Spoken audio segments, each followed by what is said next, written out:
Olá, queridos amigos e amigas. Sejam muito bem-vindos ao nosso canal. Hoje, vamos mergulhar em uma das histórias mais tocantes e inspiradoras da Bíblia. Uma narrativa que revela como os planos de Deus se entrelaçam de maneiras surpreendentes e maravilhosas. Vamos falar sobre o encontro de duas mulheres extraordinárias, Maria e Isabel. Essa não é apenas uma história sobre maternidade, mas sobre fé, esperança e a fidelidade de Deus em cumprir suas promessas, mesmo quando tudo parece impossível. Para entendermos a profundidade desse encontro, precisamos primeiro conhecer Isabel e seu marido, Zacarias. Eles eram um casal justo, que andava em todos os mandamentos e preceitos do Senhor, sem repreensão. Viviam em uma pequena cidade nas montanhas da Judeia e serviam a Deus com devoção. Zacarias era um sacerdote, uma posição de grande honra. No entanto, havia uma tristeza profunda em suas vidas. Isabel era estéril, e ambos já eram de idade avançada. Naquela cultura, não ter filhos era visto como uma grande vergonha, quase uma maldição. Imaginem a dor e as orações de anos e anos que esse casal carregava em seus corações. Eles desejavam um filho, mas o tempo havia passado, e a esperança natural já tinha se esvaído. Mas, como bem sabemos, para Deus, nada é impossível. Um dia, enquanto Zacarias cumpria seu serviço no templo, o anjo Gabriel apareceu diante dele. Zacarias ficou aterrorizado, mas o anjo lhe trouxe uma notícia inacreditável. Não temas, Zacarias, porque a tua oração foi ouvida. E Isabel, tua mulher, dará à luz um filho, e lhe porás o nome de João. O anjo continuou, descrevendo que esse filho seria grande diante do Senhor, cheio do Espírito Santo, desde o ventre de sua mãe, e prepararia o caminho para o Messias. Era uma promessa grandiosa, que não só acabaria com a vergonha de Isabel, mas também daria a eles um papel central no plano de salvação de Deus. Zacarias, apesar de sua fé, duvidou. Como poderia ser? Ele e Isabel eram velhos. Por causa de sua incredulidade, o anjo o deixou mudo até que a promessa se cumprisse. Pouco tempo depois, Isabel concebeu, exatamente como o anjo havia dito. Ela se escondeu por 5 meses, ponderando em seu coração o milagre que Deus havia feito. Ela disse: "Assim me fez o Senhor, nos dias em que atentou para mim, para tirar o meu opróbrio dentre os homens." A vergonha de décadas estava sendo transformada em honra divina. Agora, vamos mudar o foco para uma jovem humilde chamada Maria, que vivia em Nazaré, uma cidade pequena e sem muito prestígio na Galileia. Maria era uma virgem, noiva de um carpinteiro chamado José, ambos descendentes do rei Davi. 6 meses após a concepção de Isabel, o mesmo anjo Gabriel que visitou Zacarias foi enviado por Deus a Maria.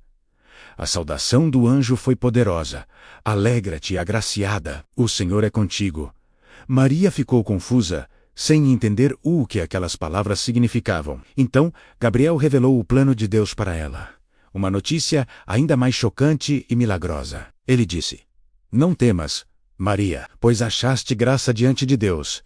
Eis que conceberás em teu ventre, e darás à luz um filho, e lhe porás o nome de Jesus. Este será grande e será chamado Filho do Altíssimo. O Senhor Deus lhe dará o trono de Davi, seu pai, e reinará eternamente sobre a casa de Jacó, e o seu reino não terá fim." Imaginem o turbilhão de emoções no coração daquela jovem. Ela seria a mãe do Messias, o Salvador prometido por séculos. A pergunta de Maria foi prática e cheia de fé genuína. Como se fará isso, visto que não conheço homem algum? Ela não duvidou da promessa, mas quis entender como aconteceria. A resposta do anjo foi sublime: "Descerá sobre ti o Espírito Santo, e o poder do Altíssimo te cobrirá com a sua sombra. Por isso, também o Santo, que de ti há de nascer, será chamado Filho de Deus." E para fortalecer a fé de Maria, para mostrar que nada é impossível, para Deus o anjo lhe deu uma prova: "Eis que também Isabel, tua prima, concebeu um filho em sua velhice. E é este o 6º mês para aquela que era chamada estéril, porque para Deus nada é impossível." Essa revelação conecta as duas histórias de forma divina. A notícia sobre Isabel não foi uma mera fofoca celestial. Foi um sinal, um elo de encorajamento. Deus estava dizendo a Maria: "Veja o que fiz por sua prima, idosa e estéril. Confie que posso fazer algo ainda maior através de você. A resposta de Maria a essa promessa monumental é uma das declarações de fé mais poderosas de toda a Bíblia. Eis aqui a serva do Senhor. Cumpra-se em mim segundo a tua palavra. Que entrega, que confiança! Imediatamente após receber essa notícia transformadora, o que Maria faz? Ela não fica em casa, ansiosa ou com medo. A Bíblia diz que ela se levantou e foi apressadamente para a região montanhosa, para a cidade de Isabel. Ela viajou cerca de 130 quilômetros, uma jornada longa e difícil para a época, especialmente para uma jovem. Por que essa pressa? Maria precisava de alguém que a entendesse, alguém que também estivesse vivendo um milagre. Ela precisava compartilhar sua alegria e suas incertezas com a única pessoa no mundo que poderia compreender plenamente o que estava acontecendo. Isabel? E agora chegamos ao clímax da nossa história, o encontro. Maria chega à casa de Zacarias e Isabel e a saúda. E nesse exato momento, algo extraordinário acontece. A Bíblia nos conta em Lucas capítulo 1 que, ao ouvir Isabel a saudação de Maria, a criancinha saltou no seu ventre, e Isabel foi cheia do Espírito Santo. Pensem nisso. Antes mesmo de qualquer palavra ser trocada, o Espírito Santo confirma tudo. João Batista, ainda no ventre, reconhece a presença de seu Senhor, Jesus, também no ventre de Maria, e se alegra. É o primeiro reconhecimento profético da divindade de Cristo, vindo de um bebê ainda não nascido. Cheia do Espírito Santo, Isabel exclama em alta voz: Bendita és tu entre as mulheres, e bendito é o fruto do teu ventre. E de onde me provém isto a mim, que bena visiter-me, a mãe do meu Senhor?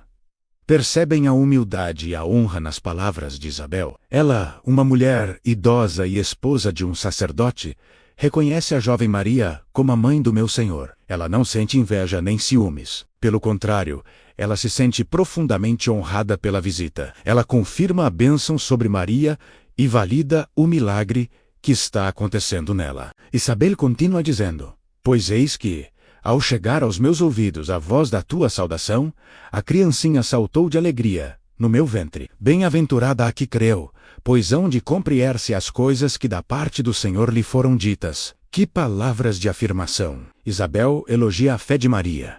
Ela a chama de bem-aventurada, ou seja, feliz, abençoada, não porque seria a mãe do Messias, mas porque ela creu. A fé foi a chave que abriu a porta para o cumprimento da promessa de Deus na vida de Maria. Esse encontro foi um presente de Deus para ambas. Para Maria, foi a confirmação que ela precisava. Ela não estava sozinha.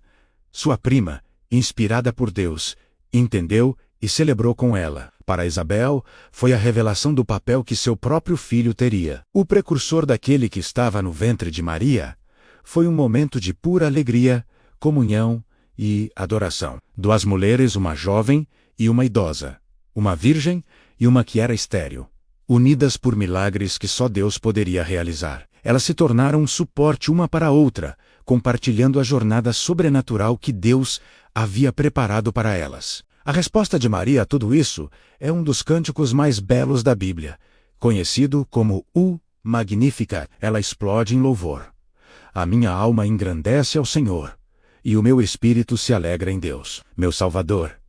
Ela louva a Deus por sua misericórdia, por olhar para a humildade de sua serva, e por fazer grandes coisas. Ela reconhece que Deus exalta os humildes e dispersa os soberbos. É um cântico de gratidão, de reconhecimento da grandeza de Deus e de submissão ao seu plano. Maria ficou com Isabel por cerca de 3 meses, provavelmente até o nascimento de João Batista. Imaginem a comunhão que elas tiveram nesse tempo. Conversas, orações, compartilhando sonhos e expectativas sobre os filhos que carregavam. Foi um período de fortalecimento mútuo, um oásis de paz e entendimento antes que cada uma enfrentasse os desafios que viriam. Maria voltaria para Nazaré para enfrentar a desconfiança de José e da sociedade. Isabel daria à luz em sua velhice e, junto com Zacarias, criaria o profeta que clamaria no deserto.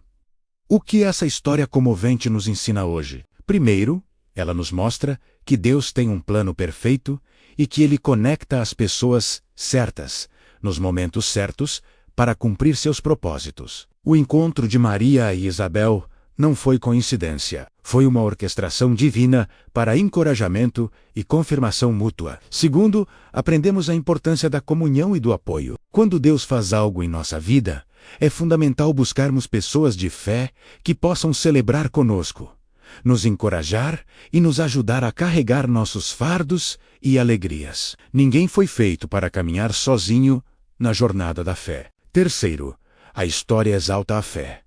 Tanto Maria quanto Isabel foram abençoadas porque creram nas promessas de Deus, mesmo quando pareciam humanamente impossíveis. A fé é o que nos conecta ao poder sobrenatural de Deus. E por fim, vemos a beleza da humildade e da alegria no serviço a Deus. Nenhuma delas se envaideceu. Isabel se sentiu honrada e Maria se declarou serva do Senhor. A verdadeira alegria não está em sermos grandes, mas em sermos usados por um Deus grande. A história de Maria e Isabel é um lembrete eterno de que Deus vê, ouve e age. Ele transforma vergonha em honra, esterilidade em vida, e usa pessoas simples e humildes para realizar os maiores feitos de sua história. Que possamos, como Maria e Isabel, ter um coração que crê, um espírito que serve e uma voz que louva a Deus por seus planos maravilhosos. Obrigado por nos acompanhar nesta jornada inspiradora. Se você foi tocado por esta história, deixe seu comentário. Curta e compartilhe este vídeo com alguém que precisa ouvir sobre a fidelidade de Deus. E não se esqueça de se inscrever no canal para mais mensagens que edificam a alma. Fiquem com Deus e até a próxima.